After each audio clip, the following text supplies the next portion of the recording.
Hello, my friends. Katie Day with the Movement to Texas team here with another episode of the Real Advice podcast. Excited today to switch things up a little bit. We've got not one, but two guests on today's podcast, and they are partners in a brokerage in Connecticut called Around Town Real Estate. I'm excited to welcome Kris Kling and Andy Sachs to the podcast today to dig into everything that is running well for them today. What's going on, guys? How are you? How are y'all doing? Not too shabby. Thanks for having us, Katie. Yeah, we're doing great. This is fun. Thank you. Appreciate y'all joining. I love the matching t-shirts. So if you guys are just listening and aren't actually watching, they've got like their branded t-shirts on. They look great. This wasn't even planned, quite frankly. Unfortunately, happens way too often. Yeah. Well, I don't know about y'all, but for us, just for the amount of brand and swag we have, like at a certain point, it's like you're gonna show up and be wearing the same shirt as someone else. So it kind of is what it is. Exactly. The problem is it's not the branding that we still match. Well, you guys are just clearly on the same wavelength. We can kind of talk about, business partners and, running things together and stuff like that. But how did you guys get into real estate, and like, how did you all find each other in this journey of real estate?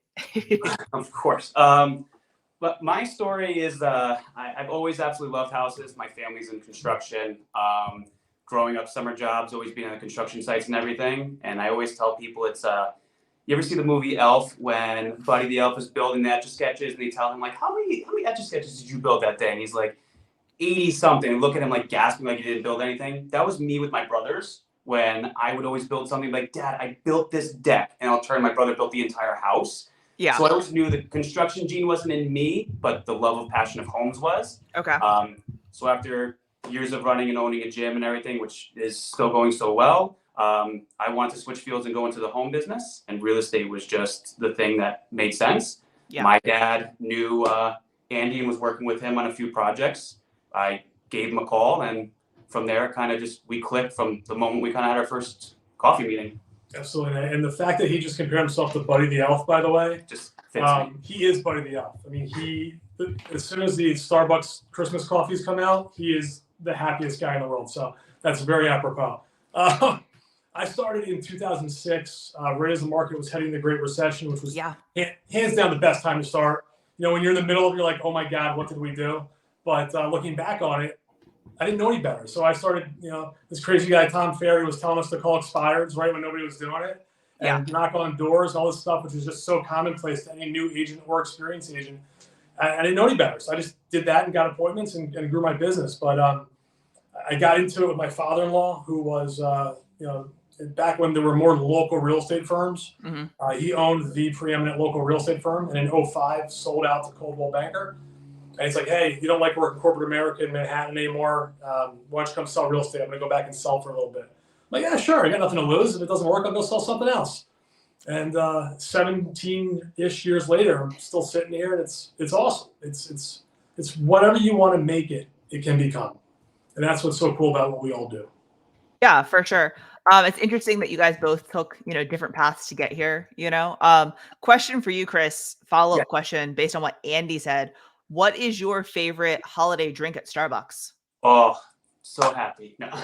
I always go to the chestnut praline latte. It's my absolute go-to. Yeah. When he's behaving, it's only one pump though. That's right. Yeah. Always the non-fat milk, half the pump. I'm like, it still costs exactly the same. It still hurts just as much, but the caloric hurt isn't as bad. Exactly. Yeah. And I would still unfortunately drive myself crazy and go to the gym that much longer, even if it's. Well, what's really depressing about ordering Starbucks, if you order it on the app, is that it actually tells you like the grams of sugar and different things in your drink. So when you order that, praline latte or whatever it may be, you look at it and you're just like, oh, and you're like, maybe I'll do a smaller size. Exactly. And then it's still, your daily intake for sugar for one drink.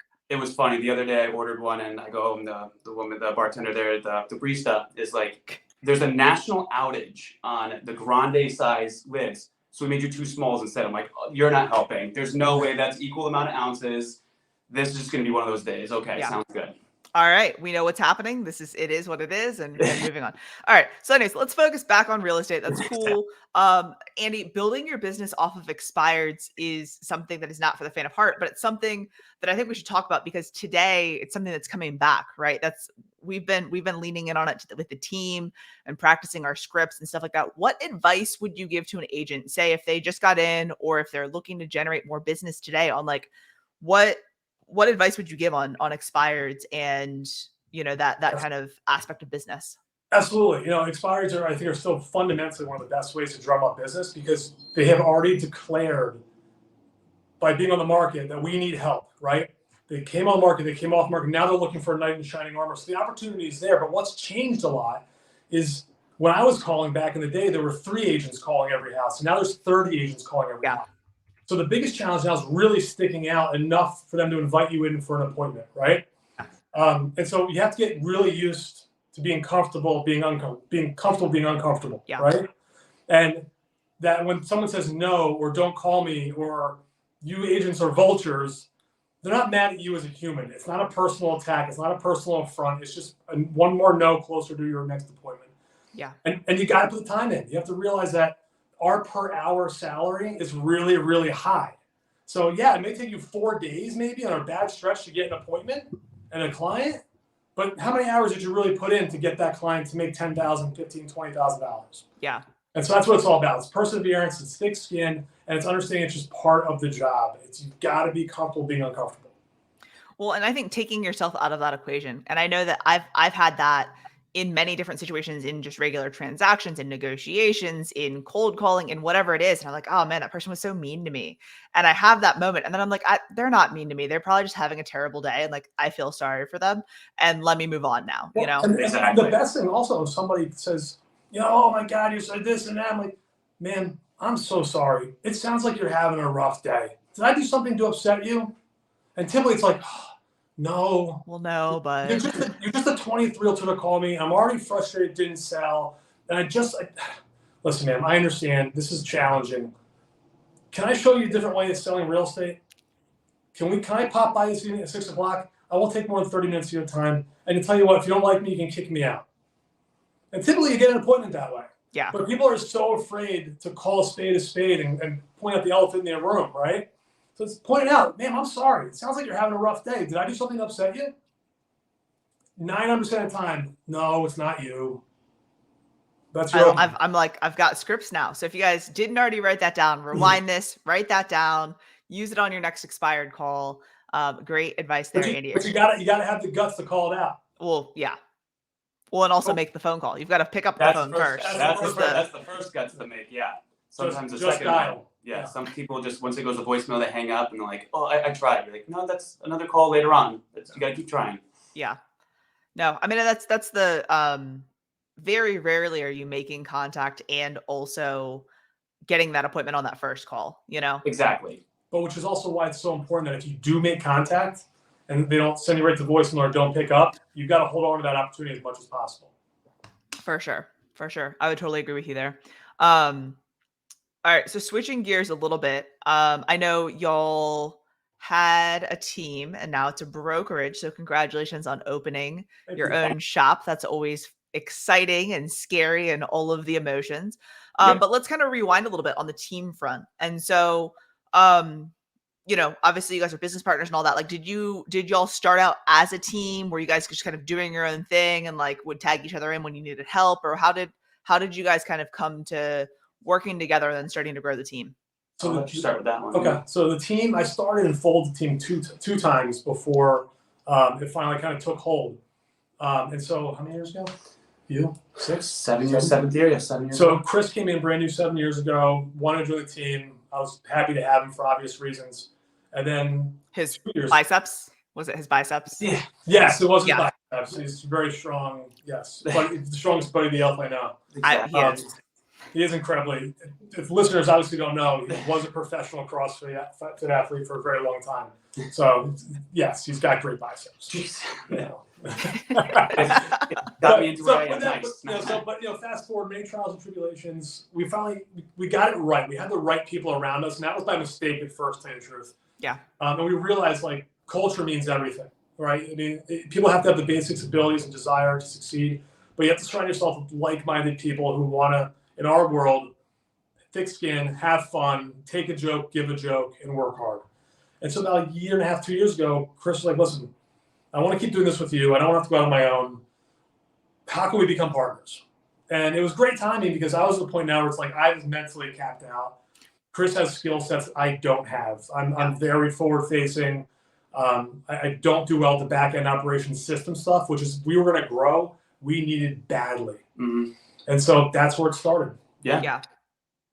Well, and so I guess if you could rewind, right, and give advice to someone that's looking to start a team, whether that's by themselves or really like, I feel like a lot of teams start in, we're both in the same office and we're kind of doing our things and we're like, I kind of like you and like you're doing all right, like want to start a team.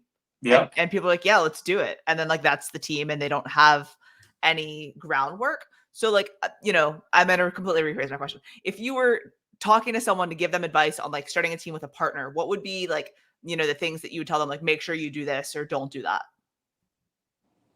I would say the biggest thing that, and it's always evolving too, especially with the partnership and things like that, was create not like ground rules, but a layout of, hey, this is what you're going to do, this is what I'm going to do, or the fundamentals of the business to kind of give the blueprint and the pathway of how we do want to grow. And then the other thing, we never had a terminology for it necessarily until recently, was create our avatar of who are we kind of looking for if we're going to go out and look to grow our team with, instead of just having the kind of grow by word of mouth almost. It was, if we want to intentionally grow, who are we looking for? And then we kind of actually, kind of had to call out, what kind of person you and I are, and grow from there. And it actually made conversations, if you want to call it recruiting. I don't use that too often, but it made the attrition just natural for us. So I would say any advice would be, especially between partnerships, know who's doing what. He's really good with sitting down, growing the company, and being really good creating business plans for other agents, where I'm really good at organizing them, taking that business plan and putting it into effect. So that's why we mesh so well together with it. So definitely create the plan first. I think on top of that, we are very transparent with each other. There's been times where we've definitely either offended or made each other upset. And I'd say by that evening, there's a text or a phone call coming. I'm like, I love you. I didn't mean it this way. Clarifying it. Absolutely. And it goes a long way because as you're developing a partnership, just like any partnership in life, if you don't have trust, if you don't know that guy or gal is next to you through thick and thin, it's not going to work. And for me, because I started the team originally, I've been in the business longer, I've had some really big successes. To let go of a lot was really, and still is. I've come a long way, of course, but it's really, really hard. And to let go to the point, both, and that means like letting go of like some money and so giving up money, giving up perception of power and vision, everything. And so that's been my biggest challenge. And what I would say is come to that conclusion earlier if there is a power imbalance initially. That like you're gonna have to give up to grow bigger. Well, and that's, I think that's the entire thing of a team, right? Whether it's Andy's team and Andy and Kris, like you guys never partner, knows his team. It's like giving up some control, even if you're hiring an admin or bringing on another agent or bringing on a listing partner or whatever it is, like to make the pie bigger, you've got to give up some control somewhere. And I really liked, Kris, you made the point of like the agent avatar and understanding who you're looking for, right? It was.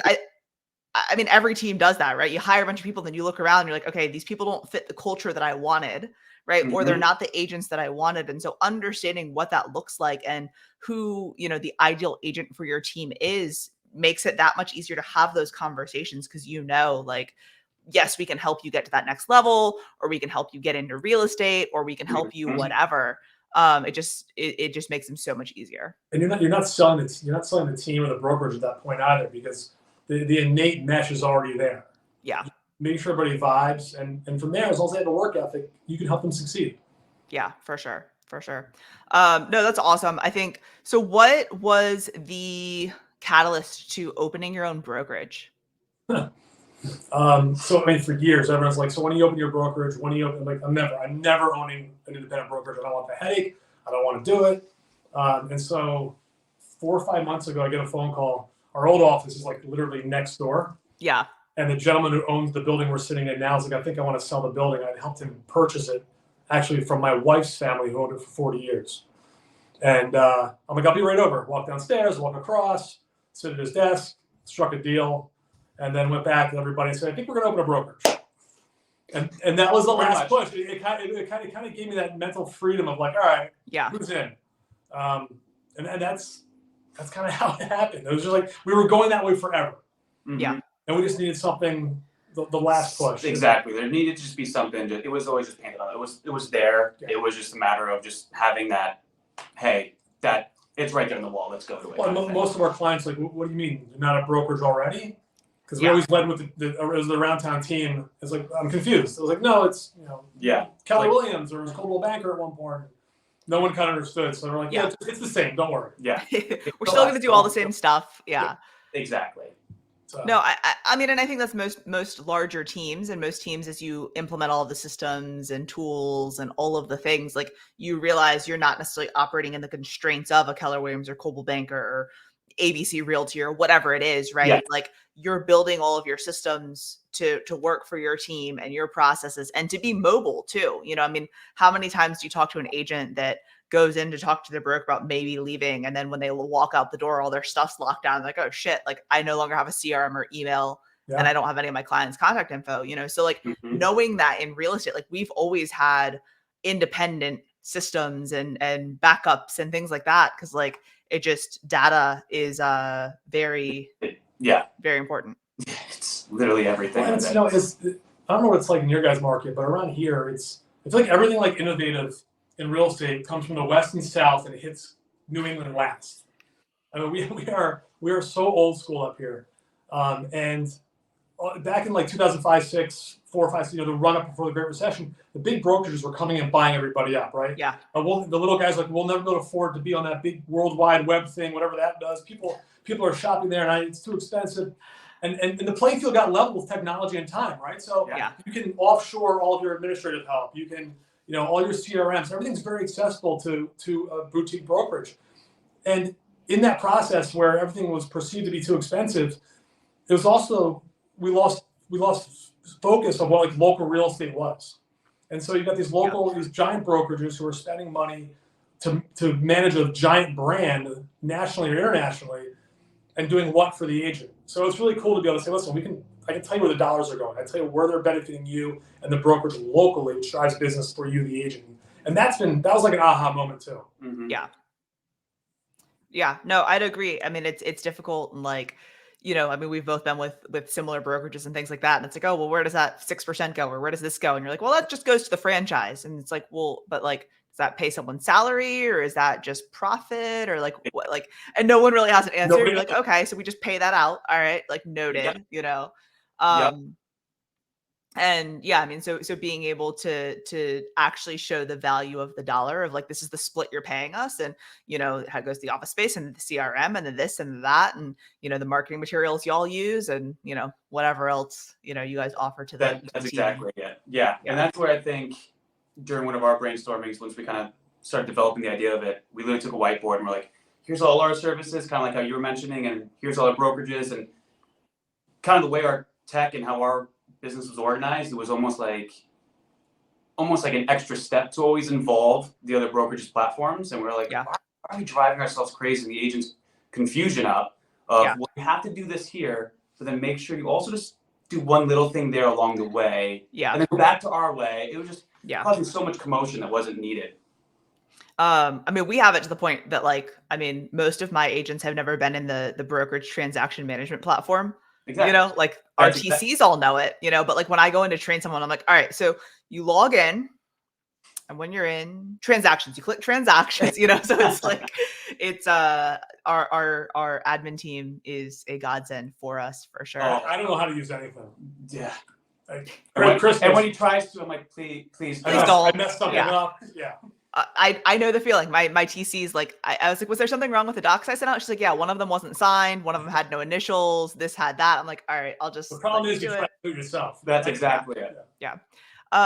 So Andy, I know you said like a lot of your business was built on cold calling and expireds and stuff like that. When you look at like your team / brokerage, like the lead flow now and where leads are coming from and business is coming from, do y'all still do a lot of cold calling, or now that you've been in business for so long, is it not something that's and I'm sure you're not hitting the phones every day, but like, does the team and the brokerage as a whole, like still do a lot of cold calling, or what does your lead pillars and stuff like that look like for the group?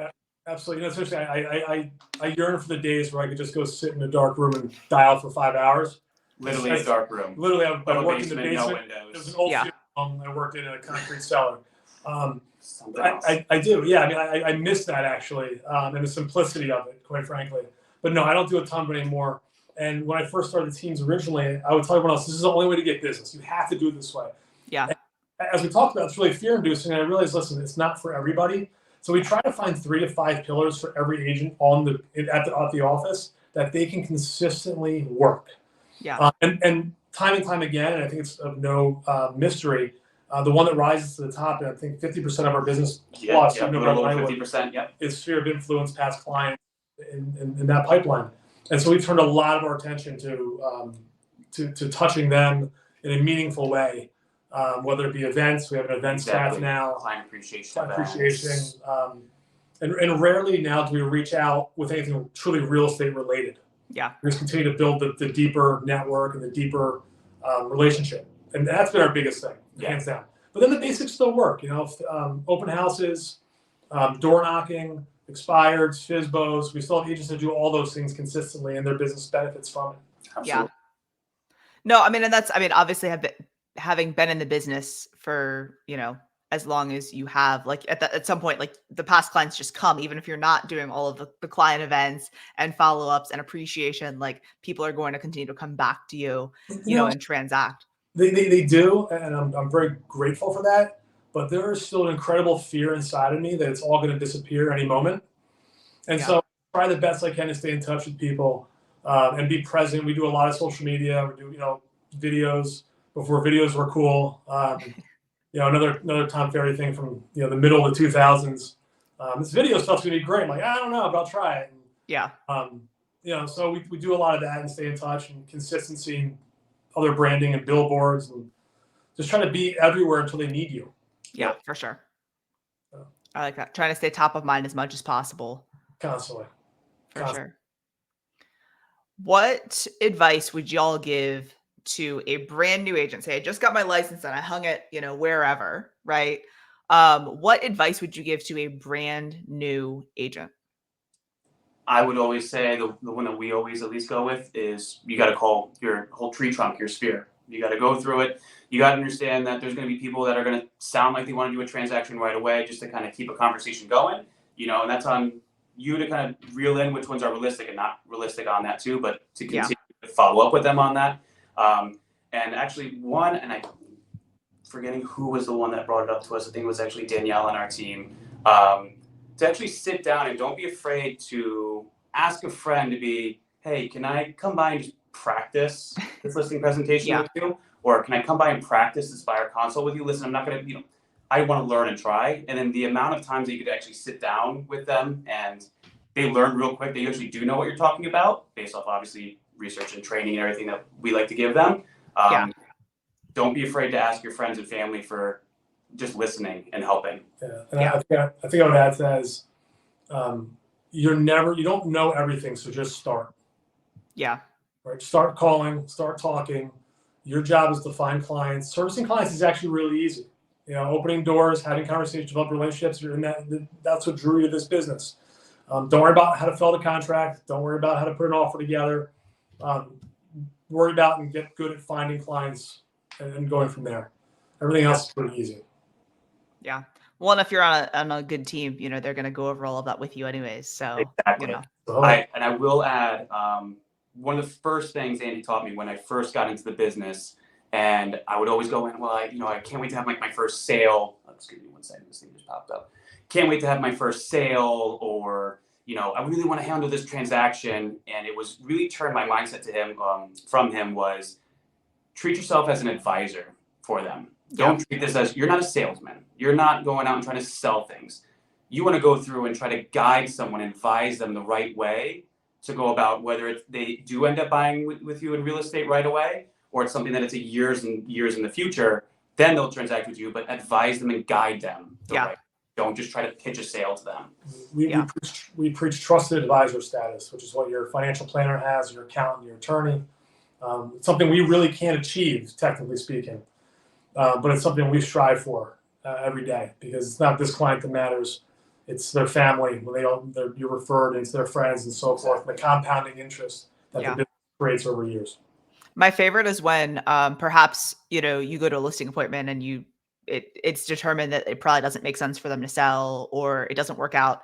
And then they start referring you people, right? Yeah. And you're like, who told you, about me or whatever? How'd you hear about us? They're like, oh, Kris. And I'm like, Kris who? Kris Kling. And then I'm like, wait, I went on an appointment, but he never listed. Yeah, they're like, those are the funny ones. Better, he actually told me it wasn't the right time. Yeah. Yeah. I would have signed today, and he told me, it's not the right time, and here's why. If you want to sell, we'll do it, but here's why you might not want to, and we should look at it 3 years from now. Yeah. That takes a lot of guts. Mm-hmm. Yeah, definitely. And I mean, we definitely need more of that in the industry, as far as where we stand in the public eye. All right. I'm going to hit you guys both with one last question. It's for both of you, so you both need to think about this. Okay. Right. If it was your last meal on earth, what would you eat? Now we're talking meal, right? We're not just talking one food item, because I don't eat it now. Mine would be easily bacon cheeseburger with, of course, French fries. Of course. Cheeseburger with French fries. I mean, that's just it. I'm surprised you had it something that quick. Absolutely. There was one or two usually that I, debate between pepperoni pizza and that, but I was going to go pepperoni pizza. yeah, see, yeah. Once if you guys were together, then you could. I would. Oh God, man, I wish fat was cool. I just like food so much. Maybe like a giant meatball sub or something. Not surprised by that. It's also, if it's your last meal, I mean, you could have both. You could have like the pepperoni pizza and the meatball sub with, I fold the pepperoni pizza around it. Yeah. I could just see my wife shaking her head and just rolling it up. Really? Yeah. Like She knows how creative I can get with it. And be like, we're set. Yeah. We're simple.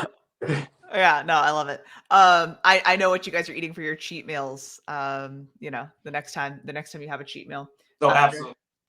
After Chris's praline. After my Starbucks holiday drink, and then I go have a bacon cheeseburger. Yeah, for sure. All right. I appreciate y'all. Thank you guys so much for your time. If someone doesn't follow y'all online, where's the best place for them to connect with you? Mine would be Instagram at Kling Kris, KlingKris. And mine is Instagram at AHSachs58, SACHS.